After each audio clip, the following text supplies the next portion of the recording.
for refusing to sell my apartment for my sister after 2 years of silence? My name is Brooke and I am 28 years old. I work as a clinical specialist at a medical technology company. I live in the Los Angeles metropolitan area, about 30 or 40 minutes away from my parents' house if I leave early before the traffic builds up. I have a decent apartment, a reliable Honda, and a job I am good at. My life was fine, I guess. Not perfect, but stable. My family consists of my dad, Daniel, my mom, Linda, my older sister, Vanessa, and Vanessa's 2 daughters, Sophie and Ella. Vanessa is 32 years old, 4 years older than me. She got married once, but that ended badly about 3 years ago. The girl's dad is no longer in the picture, so it is just her and the girls. At that time, Sophie was 6 years old and Ella was 4. They were cute, yes, but they brought an energy that left you breathless. Vanessa sells women's clothes online. She has her website, her social media. She does live streams, takes pictures, and packs orders. Sometimes she does very well and sometimes not so much, depending on how things went that week. On Saturdays, I would drive to my parents' house and cook for everyone. It started out as something light, something like, "Oh, how nice to eat together," about 2 years ago. But little by little it became a habit, then it became an obligation. I would arrive around 10 in the morning with bags of groceries. I would get into the kitchen for several hours, and by noon or 1 we were all sitting down eating. Vanessa would arrive with the girls, my mom would take care of them, my dad would settle in front of the TV, and I would rush with the food. First it did not bother me. I liked cooking, and although it sounds weird, I liked feeling that I was contributing something. Over time it no longer felt like a choice. Felt like an assigned task. One late summer Saturday, it was my turn to cook herb-roasted chicken with rice pilaf and bacon apple pie. The kitchen smelled amazing. I was happy because something big had happened at work that week. When the chicken was almost ready, I wiped my hands with a towel and peeked into the living room.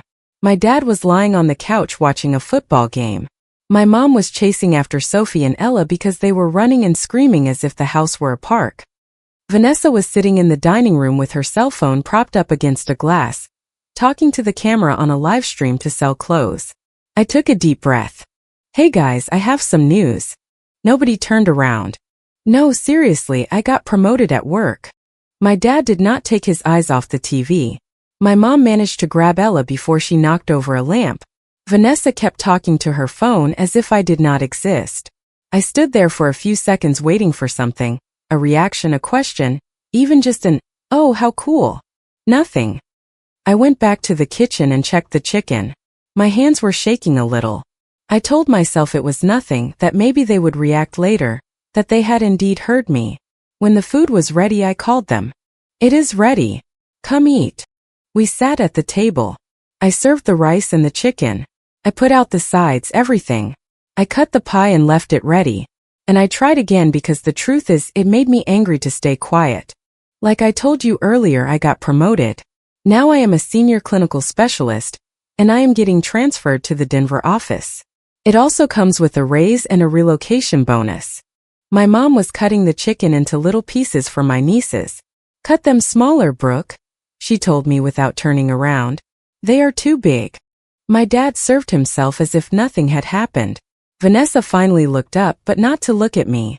"Oh no. Wait. Today I made $2,000 in sales. $2,000 in one day." Then my parents' faces changed. "How wonderful, honey," my mom said with a huge smile. My dad also reacted as if a touchdown had been scored. And for the next 10 minutes, Vanessa started explaining how she did it, how she did a promotional live stream that day, how she offered discounted shipping, the stories, the photos, how she was really going to grow now. I chewed slowly. I did not say anything. "Brooke, can you clean up what the girls dropped under the table?" my mom asked me without looking at me. "And cut their chicken, please." I got up, took some napkins, cleaned the floor, then cut the chicken on Sophie and Ella's plates into little pieces, as if they were babies. I sat down again. They were still talking about Vanessa's boutique. While I listened to them, images hit me like punches. Last Christmas I spent 4 full days at Vanessa's house packing orders. Boxes everywhere, labels, tape, scissors. I ended up with paper cuts all over my fingers. 3 months earlier I spent my vacation days taking care of my nieces because Vanessa went to a fashion event for a whole week, And that exact week both of them got sick. I spent the whole time cleaning, looking for cough syrup, fighting to get them to take their medicine, putting up with tantrums. I never asked for anything in return. I did it because that is what you are taught, because they are family. But inside, a question was burning that I could no longer ignore. Why is it always me? I asked my mom that once months ago. Why do I feel like I always have to do everything? And she, as always, gave me the same answer. Vanessa has daughters, Brooke. She needs more support. Then she would finish it off with a phrase that left me breathless. And you do not have kids, you have more time. It was the perfect argument, so I would never have the right to be tired. After eating, everyone went back to their own things. My dad to the TV, Vanessa to another live stream. My mom took the girls to the patio. I stayed alone in the kitchen, washing dishes, putting away leftovers, cleaning the stove, tidying everything up. Nobody popped their head in to say, "I will help you." When I finished, I said goodbye. My mom gave me a quick, distracted hug. My dad barely raised his hand from the couch. Vanessa did not even notice. I drove home with an empty feeling in my chest. I got home. I sat on the couch and stared at the wall for a while. Then I grabbed my cell phone and opened the family group chat. It was called The Crew. That name embarrassed me, but that is how it stayed. I wrote a message just to let them know properly. I am moving to Denver on the 15th. The company is taking care of most of it, but these 2 weeks I will be packing and sorting things out. I love you. I sent it and kept looking at the screen. In less than a minute, I saw the blue check marks from all three of them. All three read it. Nobody replied. I waited 20 minutes. Nothing. Then my mom sent a picture of Sophie and Ella sitting at the table eating the pie I made. She wrote, "My little angels enjoying Aunt Brooke's pie." A few minutes later, Vanessa sent, "New record. Today $2,250. This is incredible." My mom replied with just celebration emojis. I put the cell phone face down on the coffee table and I did not scream. I did not make a scene. The tears just fell silently, one after another, while I was alone in my living room. That promotion had cost me a lot. Months, overtime, new responsibilities, projects that demanded even my weekends, and my family did not even take a second to say congratulations. But Vanessa would name a number, and immediately everyone would fall over themselves. I cried for a while, washed my face, and started looking for apartments in Denver on my cell phone. I had 2 weeks to pack up my whole life. And honestly, a part of me felt relieved. Over there, I would be far away from the Saturday lunches, far away from my achievements going unnoticed, far away from being called to take care of the girls, pack boxes, or help out a little. The next 2 weeks were a whirlwind: boxes, tape lists. I notified the landlord, updated my address at the bank, arranged the move, signed papers, packed my clothes, packed the kitchen, packed everything. The morning of the 15th, the moving truck arrived on time. 2 men started loading furniture and boxes. I was carrying a box to the car when my phone rang. It was my mom. "Brooke, I need you to come on Saturday," she said abruptly. "No hello. No how are you, just straight to the point. I need you to take care of the girls. Vanessa has an important meeting with a supplier, and I have a doctor's appointment." I looked at the truck. I looked at my half-empty living room. I looked at a man carrying my couch. "Mom, I am leaving for Denver right now." Silence. "I told you 2 weeks ago." I put it in the group. She did not say, "Oh, that is right." She did not say, "I am sorry." She just stayed quiet. Then she blurted out, "Well, I have to hang up. We will talk later." And she hung up. I stood there with the phone in my hand, expecting to feel rage or the urge to scream or something. But what I felt was exhaustion, a heavy exhaustion, as if a wet blanket had been thrown over me. That same day, already settled at the airport with my backpack and my documents, I got a message. "What do you mean you are going to Denver?" I did not reply. I arrived that night, stayed in a hotel, and the next day I looked for a furnished apartment to stay in for a while until I found something permanent. It was small but clean, well located, and close to the new office. My first week was intense: new people, new systems, everything was new, but I liked it. Over there, nobody knew me as the one who helps. They knew me as Brooke, the new senior clinical specialist. 3 weeks went by and I already had a routine. I found a coffee shop near work that I liked. I started to feel like my life was falling into place. Then, one day my mom wrote in the group, "Family party for your Aunt Elaine's 60th birthday, my sister, on Saturday. Brooke, arrive early to help set everything up. Around 1, the party starts at 4. I read the message twice. Not even a "can you" or "do you want to," just the order, as if I still lived half an hour away. It was as if in her mind my absence did not even exist, as if my life were an extension of hers. I did not reply. Saturday came. In the morning I unpacked things. In the afternoon, I went to the grocery store and left my cell phone somewhere. Around 3, Vanessa's message came. "Where are you?" Then my mom. "Brooke, we are waiting." Then my dad. "Your mom needs help. Call." Then Vanessa again. "Seriously? Where are you? This is too much." I muted the cell phone and put it in a drawer. A night I took it out. I had about 15 messages. The last one from my mom said, "How selfish of you. Today you let the whole family down. Your aunt asked about you and we did not know what to tell her." I kept looking at that phrase for a long time. Then I called my mom. She answered on the first ring. "Where did you go? Do you have any idea how embarrassing it was?" "I moved to another state a month ago," I said without raising my voice. "To Denver." Silence. "I told you. I wrote it in the group. Did you read it?" "Well, I do not remember," she said, as if that erased everything. "Honestly, this is the first time I am hearing it." A short, humorless laugh escaped me. "Mom, the blue check marks were there." "Well, fine," she snapped impatiently. "But you have no idea how complicated this has become. Your dad's back is bothering him. I do everything around the house, and Vanessa needs help with the girls all the time." I waited for her to ask how things went, if I was already settled in, if I liked the job, if I was okay. She did not ask anything, and as if it were part of the same transaction, she continued. "And speaking of Vanessa, she wants to expand her boutique. She found a good opportunity with a manufacturer, but she needs capital to start. I was thinking that you could lend her about $5,000 or $10,000 in installments. However you can.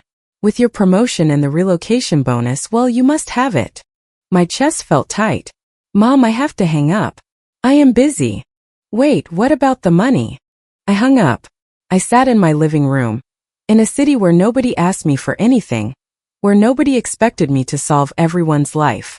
And right there I understood something with a clarity that gave me chills. My family did not see me as a person. They saw me as a resource, a babysitter when they needed one, a cook for Saturdays, a pair of hands to pack boxes, a wallet that opens when Vanessa gets into trouble. They did not care about my promotion. They did not care about my move. They did not even notice I was gone until they needed me. And when I was not there, I was the selfish one. I thought about calling my mom back, explaining it to her, asking them to truly see me as a daughter, as a sister. But I already knew how it was going to end. She was going to tell me that I am exaggerating, that this is how family is, that Vanessa has daughters, that I have more time. The same conversation as always, so I did not call. I decided right then and there that enough was enough. No more explaining, no more begging for attention, no more waiting for a gesture that was never coming. 2 years passed. In those 2 years I did not reach out to them. I did not call. I did not send messages. I did not go to Christmas. I did not go to birthdays. Nothing. And they did not look for me a single time either. My life in Denver was something else. I threw myself fully into work, and in those 2 years I got promoted twice. First to lead clinical specialist and then to regional manager. My salary almost doubled compared to what I was making in the Los Angeles area. A year after moving, I bought my own apartment in a nice, quiet, and well-located area. I bought it with a mortgage and a down payment that I saved up through pure hard work and patience. It had 2 bedrooms, a balcony, and a kitchen where cooking brought me joy once again.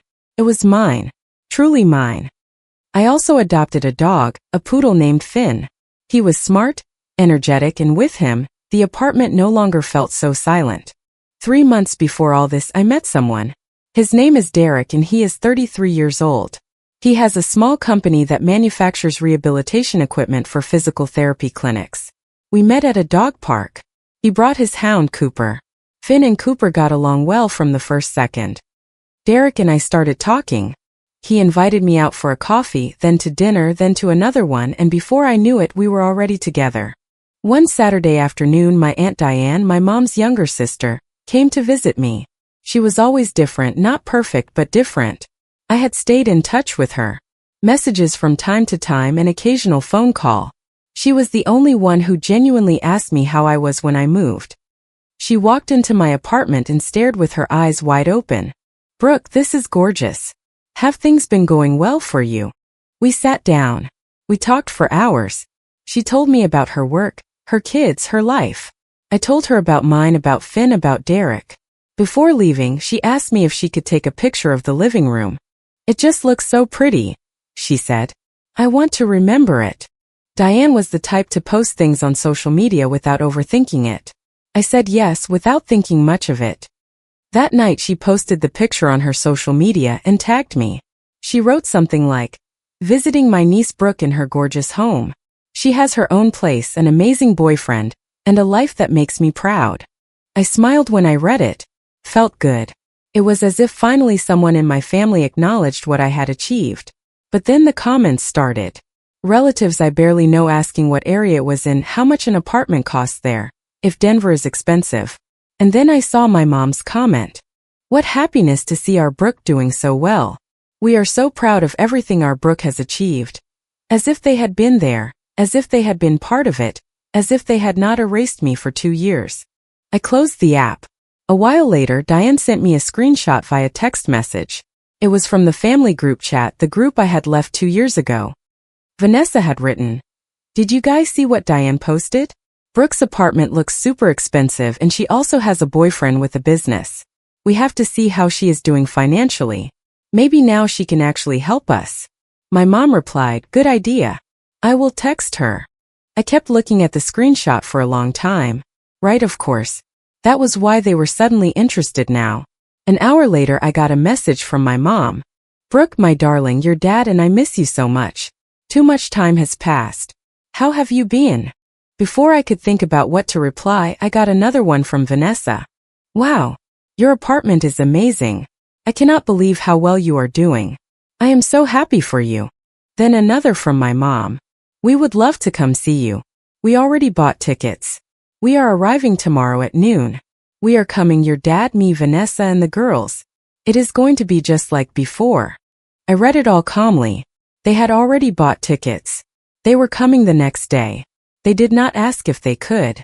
They did not ask if it was convenient for me. They just decided and let me know. I called Derek. "My family is coming tomorrow," I told him. "They saw a picture of my apartment, and now they already bought tickets and are going to show up at my place." He went quiet for a moment. "Be careful, Brooke. Nobody shows up after 2 years of not saying a word unless they want something." "I know," I replied. "I know exactly what they want. Do you want me to be with you?" "No, thank you. I have to handle this myself." We talked a bit more and I hung up. I stayed on my couch with Finn curled up in a ball next to me, looking at my cell phone as if it were a grenade. I felt something ugly coming. I felt it in my stomach, but I also felt something new. This time I was not going to smile and put up with it. Not this time. The next day I cleaned the apartment and tried to breathe. Around noon the doorbell rang. I opened it. There they were. My mom gave me a hug that was way too tight, as if wanting to make up for 2 years in a single second. My dad was standing behind her with a cake box. "We brought your favorite," he said, smiling. "Carrot cake." It was not even my favorite. I prefer cheesecake, but I did not correct him. There was no point. Vanessa came in next with Sophie and Ella, who were now 8 and 6 years old. They were no longer the same as before. They grew up.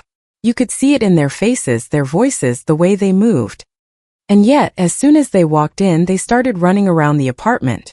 They opened drawers, touched ornaments, peeked into everything.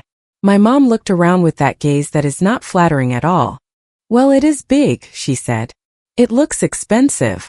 I went into the kitchen to prepare tea out of habit, out of inertia. When I returned, my dad had already turned on the TV. He was looking for a game. The girls were running around and had already thrown a pillow on the floor. Sophie grabbed a glass figurine that Derek gave me. It was delicate, expensive, and held sentimental value. "Put that back in its place, please," I said firmly. She ignored me and kept running. Put it back right now, I repeated. Louder this time. Vanessa looked up from her cell phone. They are playing, Brooke, relax. I am not going to relax if they break my things. I walked over. Sophie, put that figurine down. And you too, Ella. Sit on the couch right now. Sophie put it down, but just then Ella knocked over a vase from the small table. The water spilled everywhere. That is enough, I said. Both of you. Sit down right now. I grabbed a towel, cleaned up the water, and then took 2 books from a shelf. You sit on the couch and read. There is no running in here. My family looked at me as if I were a different person. You have really changed, my mom blurted out. Vanessa was looking at everything with a face like she was doing math. This place must have cost a lot. How much did you put down? And how much do you pay a month? That is private, I said. My mom chimed in quickly. Oh, it is just curiosity, sweetheart. We are glad things are going well for you. I sat down across from them. I felt that if I did not say what I had to say right then, I was going to explode later. Why are you really here? My mom's face changed immediately, turning soft. Because we miss you. Too much time has passed. 2 years, I said. 2 years without a single phone call, without a single text message asking how I was. But you see a picture of my apartment and immediately buy tickets and show up. Do not be unfair, Vanessa said. We have been busy. I was busy too, I replied. I moved. I got promoted twice. I bought my first apartment. None of that mattered to you. My mom touched my hand as if that would fix something. Well, we are here now and we need to talk about something important. Here it came. Vanessa cleared her throat and my mom took over the conversation as usual, because she likes to be in charge. Vanessa has been going through a tough time. Vanessa nodded. After 5 years of selling online, I decided to open a physical store, a retail space. Your parents pitched in their savings to help me get started. My dad looked down, but it did not work out, Vanessa continued. The rent was extremely high. The area was not good. I closed after 8 months and was left with a debt of about $42,500 between rent, early termination penalties, and pending payments. My mom leaned toward me. We drained what we had helping her. We have nothing left. I stayed quiet not because I felt bad, but because I wanted them to say the whole thing without me helping them piece it together. My mom took a breath as if she were about to ask for a tiny favor. And we thought that you could sell this apartment to help your sister. She said it just like that. Sell it. You really do not need something this big. And your boyfriend has money, does he not have a business? You can go live with him. A laugh slipped out, but it was out of pure disbelief. That is what you came to tell me. My mom pursed her lips, annoyed. Do not look at it like that. It is for family. Let me tell you how I look at it, I said without raising my voice, but making every word heavy. I remember perfectly when I told you I got promoted and was getting transferred. Nobody reacted. Nobody. I remember when I sent the text message that I was moving. You read it and did not reply. I remember that you forgot my birthday 2 years in a row. I remember packing boxes for 4 days at Christmas for Vanessa's boutique. I remember spending my vacation week taking care of her daughters while she went to an event. There was a weird silence. The kind of silence where everyone is uncomfortable, but nobody dares to say the truth. For years I was your babysitter, your cook, your assistant, and your wallet, I continued. And when I left and stopped being available for that, you guys disappeared. You did not care if I was okay. You did not care if I was working myself to the bone. You did not care about anything. My mom opened her mouth to reply. After 2 years of silence, she started. No, I cut her off. I stood up. I walked to the door and opened it. The visit is over. You have to leave. My dad stood up looking offended. We flew all the way here. That is not my problem, I said. I did not invite you. You decided to come without asking. Now I am telling you to leave. My mom started crying. You are choosing money over family. I did not reply to that. I am choosing my life over people who only look for me when they need something. Vanessa stood up. We are sisters, Brooke. Then act like my sister, I told her. Not like someone who sees me as a solution. If you loved me, You would have reached out to me when you did not need anything. My dad tried to step in with that voice of authority that comes out when he feels he is losing control. You just do not understand. We are desperate. That is the problem, I said. You only talk to me when you are desperate. Not when I am doing well, not when I put in effort, not when it is my birthday, only when you want something. They gathered their things in silence. Sophie and Ella grabbed the books. Vanessa snatched them out of their hands in a rush. At the door, Vanessa turned around. I did not think you would become so cold. I am not cold, I said. I am tired of being used. It is not the same. I closed the door. That same day I found out they flew back. And over the following days, my cell phone filled up with messages. My mom begged, my dad tried to apologize in his own clumsy way. Vanessa changed her tone depending on the day. Sometimes it was, I am sorry. Sometimes it was, you are so mean. 2 weeks later, Vanessa sent me a super long email. She explained everything that was going to happen if I did not help, how the store could not be saved anymore, how my parents might have to sell their house, how my nieces were going to suffer because their mom was stressed out. I read it once and left it there. Months passed. One day the phone rang. It was my mom. I was so close to not answering, but I picked up.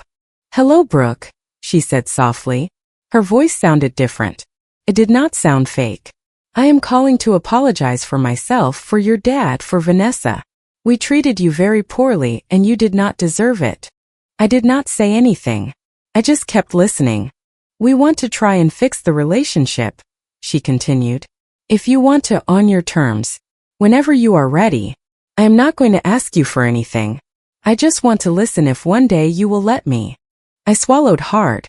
I appreciate you saying that, I replied. But I need time. I am not ready yet. I understand, she said. We will wait and we will try to do better. Okay, I said. I will think about it.